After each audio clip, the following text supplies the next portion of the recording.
the first episode of Honestly Austin. We have no idea if this is going to work. My name is Troy Dillinger. This is Deborah Cole. Hi. Which camera do I look into? Any or do of I them. just look at you? We can edit. We'll edit whichever one. So pick a camera. Hey. Oh, hey. Hey. So let's go get our first victim. Yeah. What this is a talk show in a car in traffic. Yeah, at the moment. Not bad traffic, but yeah, definitely in the car. Yeah. Talking. And our first guest is visiting here for South by Southwest from the Netherlands. He is a government-sponsored artist who creates video games. I didn't know they had those in the Netherlands. Oh, yeah. We will have them one day in Austin, I bet. I imagine. Yeah. So our guest is Niki Smit. We're going to pick him up here. Here he is. I'm going to back out for a minute. Come on in. Hi. Hey, Hi. man. Hop in. Hello. Thanks for being on our first show. Yeah, thanks. Hi, Nikki. Hi. I'm Deborah. I'm Still. Nikki. All right. So we got cameras all over the place, so you can look wherever you want, and you don't have to necessarily look at a camera or whatever. Everything should be good, and if it's not, then we'll find out quick enough, I suppose. This is an old sort of Cold War era spy car. Yeah. So, We're gonna see if we can find some South by Southwest traffic to get into. yeah. So we need to get stuck in traffic. That's the whole thing, right? Yeah. You know where we go? Lamar and 6th. Yeah. Well, so let's go to let's start at the beginning. Tell our guests where you're from. Our listeners. I'm sorry. Tell our listeners where you're from. So I'm Watcher viewers. Niki Smit. I'm from the Netherlands, and there I have my own foundation, and we make games. What's the name of the foundation? MonoBanda Play. What does that mean? Well, it's a nonsense word, but we wanted something that sounded fun and would be pronounceable in a lot of different countries. Anybody can say it. Banda, you know. Yes. And we liked mono because it's singular, it's one, it's a strong word, like singular vision, whatever. And a banda means group, and we started with the 5 of us just out of high school, just out of art academy. So firstly, were 2 whimsical words that sounded good together, and secondly, we had sort of the connotation of group with a singular vision with it. And after that, we heard from somebody that's Portuguese that said it also means troop of screaming monkeys, which was fine by us. Totally fine by us. So you have a sponsorship by the Dutch government? Sort of, yeah. Explain that, please. What they did is our talk got selected. I'm here to give a talk on expanding the boundaries of games. I'm giving that talk together with my colleague Pauline Drescher, which is the head of Scenic and Media Lab, which is one of the best interactive media festivals for kids. So not only for teenagers and stuff, but good and healthy interactive media for the younger children. And so we worked together, we made a talk talking about that, and our talk got accepted, so we got invited. And then the Netherlands has all these programs to help artists. It's not like they throw money in your face. You have to jump through a lot of hoops, and you have to sort of build up credential before they take you seriously. But one of the programs they have at Dutch Creative Industries, which is the fund, is to help you get there. So they have a fund for travel expenses and lodging expenses and stuff.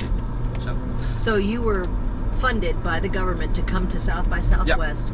Yeah, and do you have any obligation when you go back to the Netherlands with whatever it is you go home with from South by Southwest? Are you then obligated to share that in some sort of report or anything? Sometimes you do. With this one you don't. Okay. So this one is more used for helping the visibility of Dutch art abroad. So they also funded a lot of students that are in their last year but have really promising work, and they just need to be at GDC, which is the game design conference in San Francisco. It's on at the same time, so it just happened. So let me ask you this, and Troy, feel free to interrupt. No, these are good answers. Okay. We're setting the stage here. How are the Dutch different in designing games than, let's say, the Japanese or the Americans? That's an interesting question. Wow. So I think the difference between the Japanese and the Americans is really apparent. It's been two totally developed, the two biggest totally developed game genres in the world. Japanese games are typically are more straightforward, less freedom, and focus more on aesthetics. And American games are basically, they tend to have more freedom, more player agency is what we call that. More violence? Yeah, it's also a part of it. You think that's a problem? What do the Dutch think of that? Is that something you... Well, we emulate it also. It's as a game industry, we're still pretty young. And male, right? I think the whole games industry has that problem. Yeah, for sure. I mean, I don't have a problem. I don't have a problem with that, but it is a problem. It is a problem. It is totally a problem. Okay. It is white male dominated, and with that comes a certain design vision, and it's not something that happens on purpose. It is something that just ended up being this way. Do we have to have more women designers? Do we have to have more women owning the business? Yeah. What's going to take away the male influence and or the violent influence? I don't think you will take away the violent influence, because this is something that happens in every medium, and the newest media always gets slammed. So games are not more violent than movies. And movies don't get slammed anymore. They did a lot, in the 70s and the 80s. But now games are the new kid on the block, and now it's the games which are destroying our youth. And before that, it was rock and roll music. Right. So that's good point, Niki. So at the designer side, it's white male dominated. What are the demographics on the user side? Well, that's the second point I wanted to jump into. So I'll leave answering this in the segue. You said, what does need to happen to take away the violence? Yeah. So the violence is not going to go away. Two things need to happen to get more women into games. Well, I think a lot more, because what do I know? I'm part of that demographic. So, but one of the things is not only do we need to pull them in, we also need to talk about it, make games that are accessible for women, and by talking about it, I mean create a cultural environment where it is totally okay for girls to love games. Because we don't only need to draw the existing female game designers in, we need to create an environment where new ones can grow up. Yeah. And luckily we've seen that happening with some of the big game publishers and developers, putting more front women in the lead. It's still an enormous problem, like Last of Us, which is an immensely cultural hit. Last of Us, they call it the citizen gain of gaming. Like, we finally have our great game. And it's about a guy with a younger girl. They have sort of father-daughter relationship, just fighting their way through sort of post-apocalyptic America, zombie America.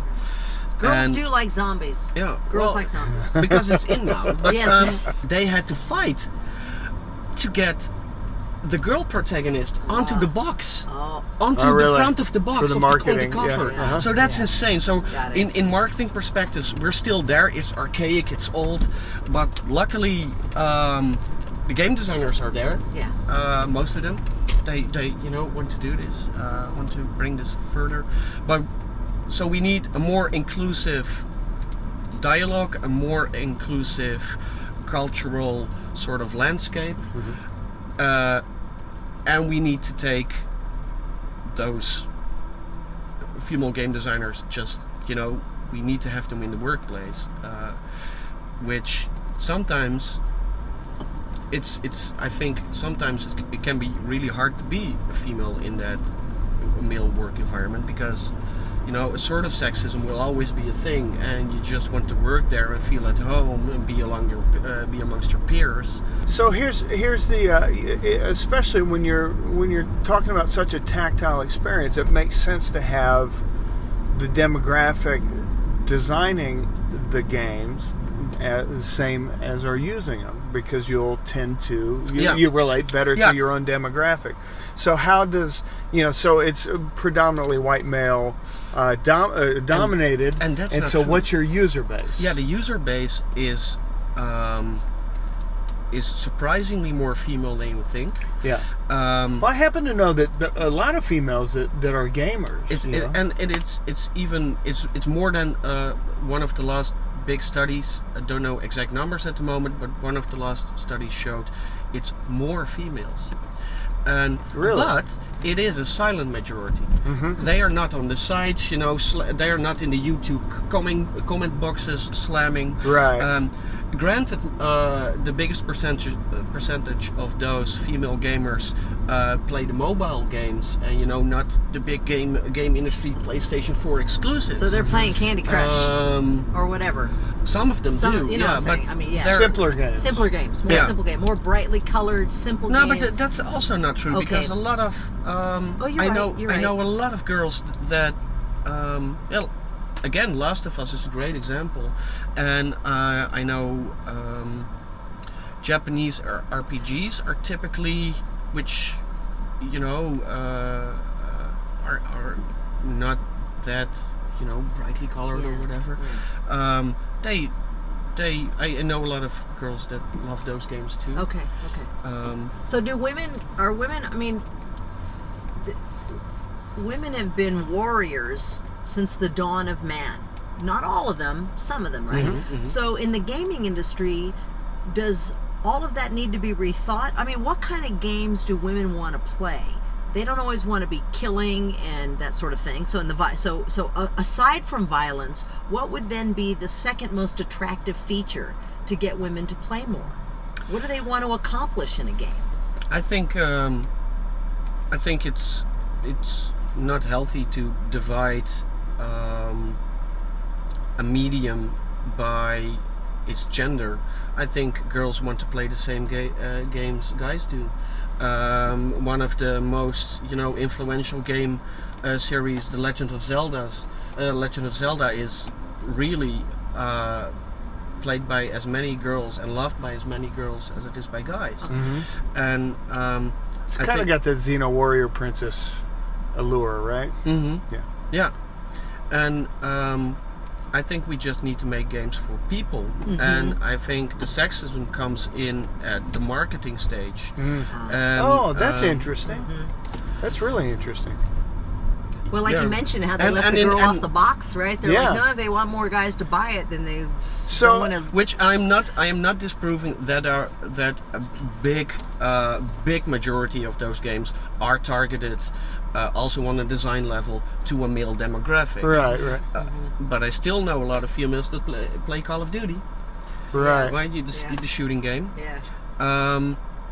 So I think saying like, what do women want to play that will bring us those horrible pink Legos again, and, Well, yeah.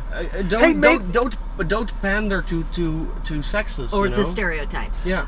Maybe this is something we can do as we're doing the show. If we're stuck at a light or something, maybe we can ask a person on the street. Like if we see a woman on the street, let's see if she's a gamer.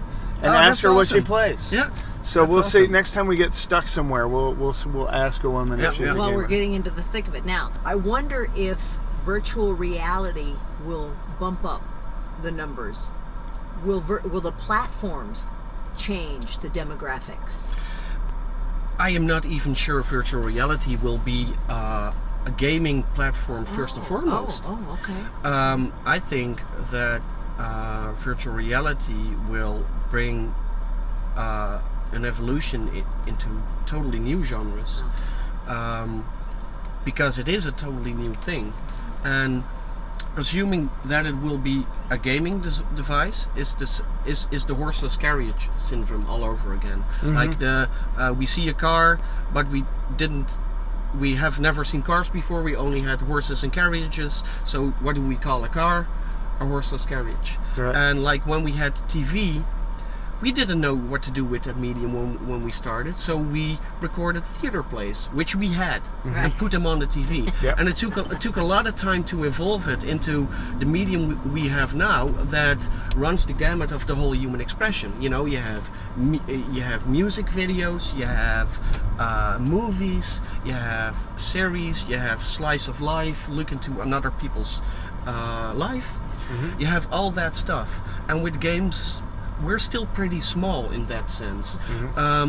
You know, there's a lot of genres, but if you look at what a game makes a human do, it's still about following a rule set of a game and achieving goals. I think VR is going to help in broadening that interactive medium up. So I'm purposefully not saying gaming, because I think gaming is just one slice of.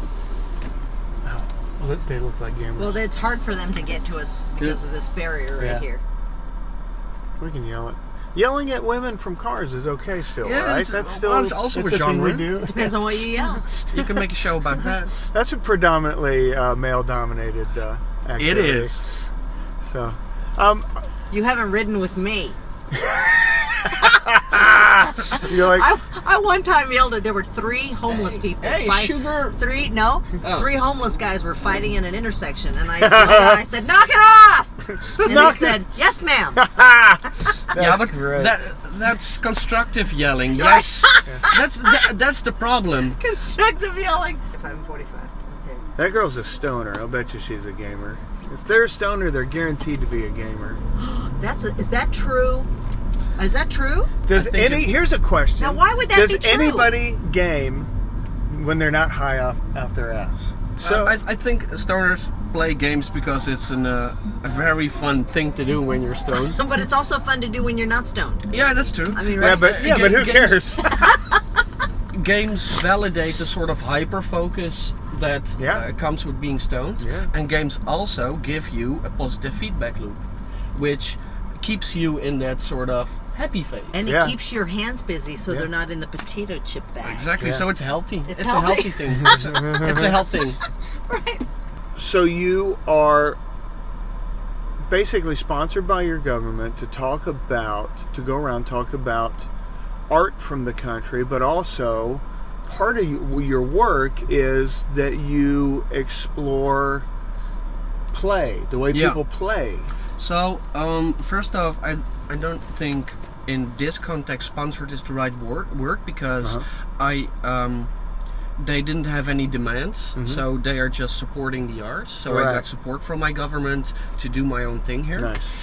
Talk to me more about that. Is it from psychological or biological? No, by doing. So I am a game designer first and foremost, and how we do stuff is playtesting. So it's all iterative. It's make this, try it out on people, see how they react, react in your design process accordingly, and that's how you make something. So it is not sort of a cognitive process where you think out the whole game in your head and then blop, it's on paper. That's not how it works. It's all sort of a dialogue between players and designers, at least for totally new games, which I do sort of the experimental stuff. So is it at all about the psychology of what people are seeking in terms of fun or escape or that Yeah. sort of thing? Well, Or justice. yeah. Well, it can be about a lot of things, and you know, I am not sort of confined to one genre. For me, I approach it from another perspective. I see that the human as a playful being is our most important state of being, because being playful got us here in this society. You know, it was a playful mind that made us investigate stuff, that made us communicate, that made us try something new. That's what play does. That's why play is such a big part of mammals when growing up. It's learning. I have Play is learning. Okay, then let me ask you this. Let's just triangulate this thought in there. You know, when gaming came along, and this is not to be the antagonist against gaming. When gaming came along, people started complaining about the lack of play outdoors. Yeah. There's got to be a symbiotic relationship between real play, and by real play I just mean, let's say, going outside and discovering and playing pretend, killing, and that sort of thing. So there is overlap. Yeah. And there also are a lot of missed chances, and that's what I want to do. Going back to that, like, when we're playful, you know, that is a big range of expression. Right. You know, right. it's about make believe. It's about being social. It's about trying new things. It's about fighting gravity when you're jumping up and down. It's about, you know, and some of those things have seeped into video games, and some of them didn't. And what I want to try, and I sort of, the strange experimental games that I make, I try to prove that medium can be bigger by making a game that is about using your voice by making funny noises, or a game that is about, which is the game I'm working on now, a meditation VR game. It's called Deep, that you control by breathing, like deep belly yoga breathing very exercises. Cool. I'm a girl, I'm already interested. No. So human playful expression is so much broader than what is now caught in games, that I propose that we are still missing a lot of genres. We are still missing a lot of sort of activities in gaming that can be I'm being distracted by the friendly rickshaw driver, that can be made, but we're not making those sort of new games because we are too focused on game design and on the structure and on the rules that are already there. And then you see the same old shooter games, the same old this, the same old that. And, you know, where's a physical game about flirting? Where is, you know, why don't more games incorporate the physical body and physical space and social space, people with each other? So what I think is that gaming is a really powerful medium because it makes people motivated. It makes people learn really quickly. Learn what? Anything? Well, the game rules. So okay. Playing is learning, like with small animals, like kittens playing pounds. You know, playing is learning for everybody. Okay. It's not something you do only when you're young. You do it your whole life. True. So you don't worry about gaming taking away humanity or sidelining it in any way. You think it can actually influence and be something beneficial to humanity. Exactly. I think. Like, people are afraid of technology, but they forget that everything we make as creative beings, we make from an emotional drive, which is an inherently human drive. So, of course, games are human because humans are playful beings. The problem is that those games can be so much more than they are now, and the medium we have now is aggressively closed off to non-gamers.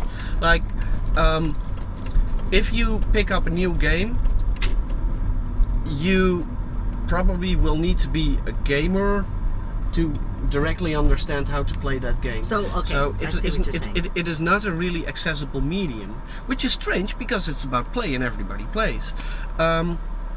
So we need more of those. We need more games that are accessible, that are about the experience, not about the mechanics, are about the emotions, and Right. not about the goals and the game rules. And luckily we're getting there, and they're getting traction. And Now, are these because people come to the game to people like you who design the games? Mm-hmm. Do people come to you and say, "I'm not a gamer. Design something for me, so Yeah. I want to play"? Or does the gaming industry say, "You know what? We haven't tapped into all the people we should be." No.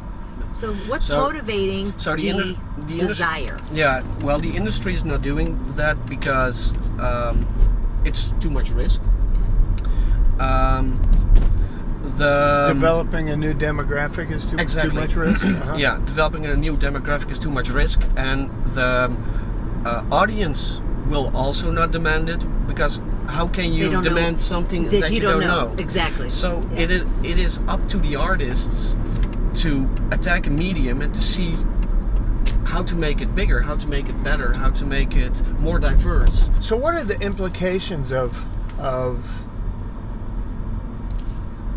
the idea of understanding play and being able to widen that in the gaming format? Like, what are the implications? What do you see as a future for gaming, for play, for the interaction of humans and technology for recreational purposes? Yeah.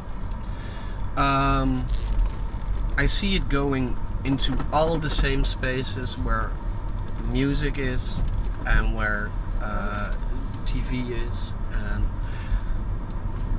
because it needs to be there. So I can see games for therapeutic uses.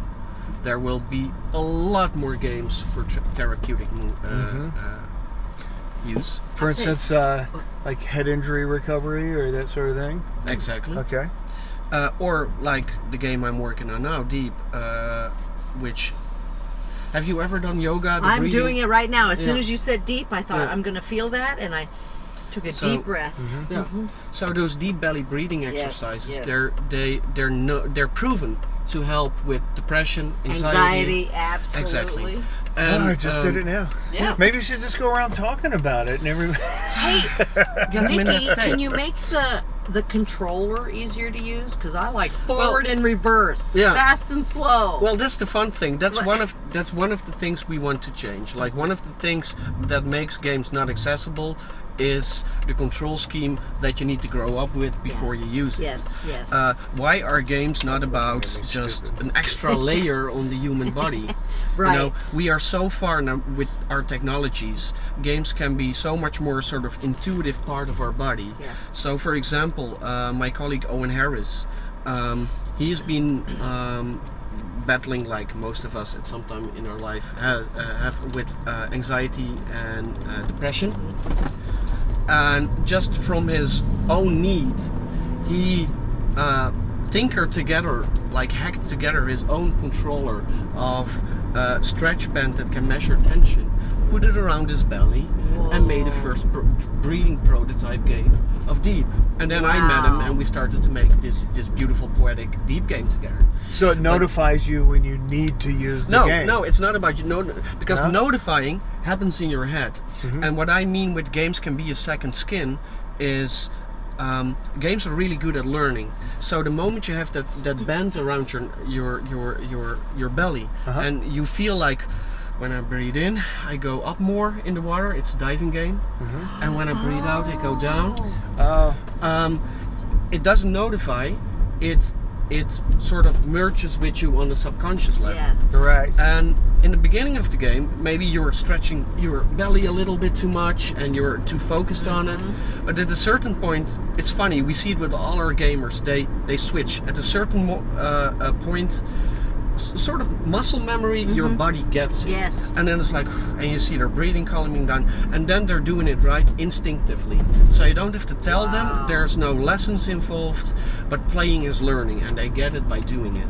And it's so simple, such a simple solution to help people with anxiety and depression. Yeah. Some of it, but that is such a wonderful way to help people that then they don't have to get on drugs, they don't have to go necessarily talk to somebody. They can stay at home and do the breathing exercises and know when they're doing it right. Now this is great. If gaming can be used to improve the health, both physically and mentally, I could totally get on board with that. I mean, I could use that for myself. But as far as just killing people, you know, unless if they don't return their shopping cart, bam, bam, bam, bam, bam, I'll kill them. Yeah, that's your way. I don't need a nap to do that. And there's well, the example you make is kind of funny because there is this huge genre of games called serious games or applied games. Yes. Which are the sort of games with an applied ulterior motive, like helping you with this, helping you with that.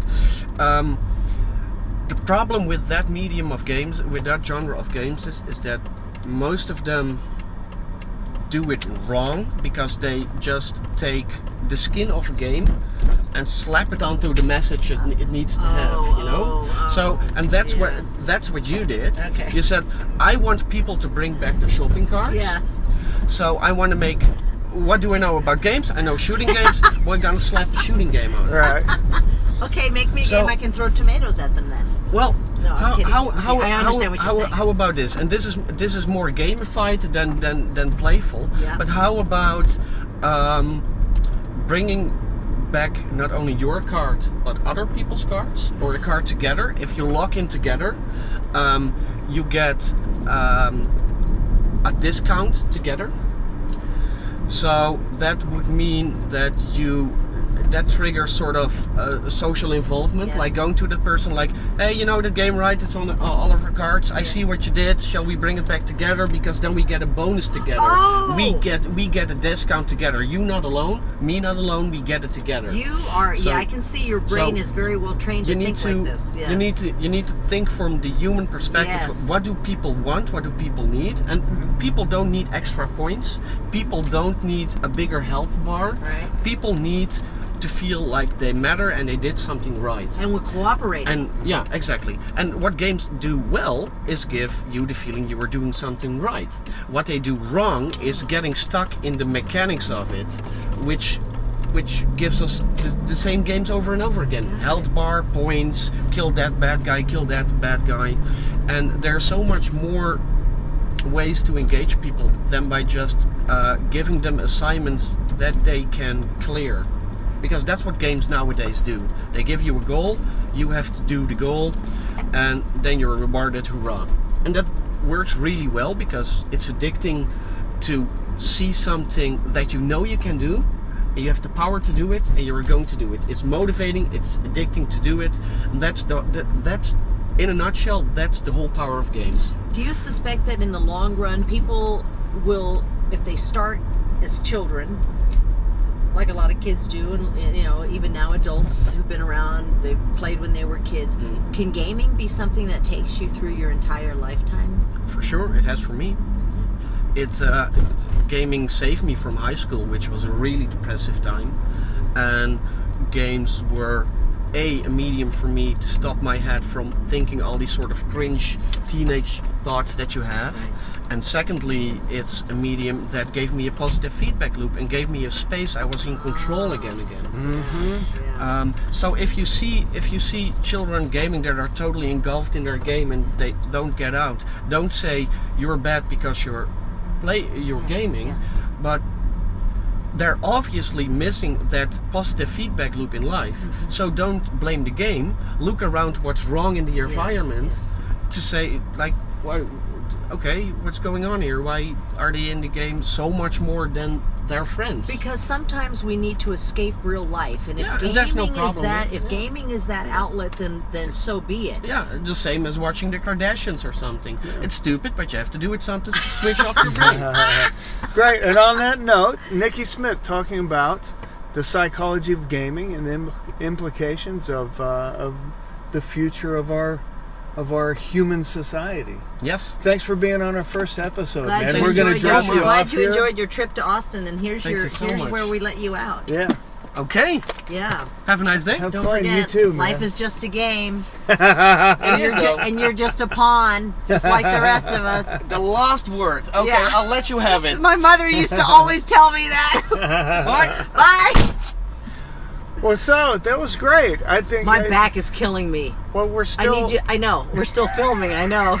Because you know why my back is killing me? Why is that? Because your seat is slippery and I'm wearing very soft jeans. Oh, you wore your slick pants. I wore my slick pants, so every time you accelerated, my ass wanted to go back, and I had to fight it. And so, anyway, it's all good. Well, I think that was a good start to Honestly Austin. So, It was, yeah. So here's what He was very knowledgeable. Yeah. He's got good stuff. Here's how I like to end the Austin Variety Show, and I don't know if it's appropriate here or not, but Okay. I always like to say, so what did we learn today? What did we learn today? I'm not going all over that crap again. I learned a Well- lot. How could I remember? I know that gaming is, as a playful person myself, I know that, and I know and appreciate that gaming can be a great medium, no matter how old you are.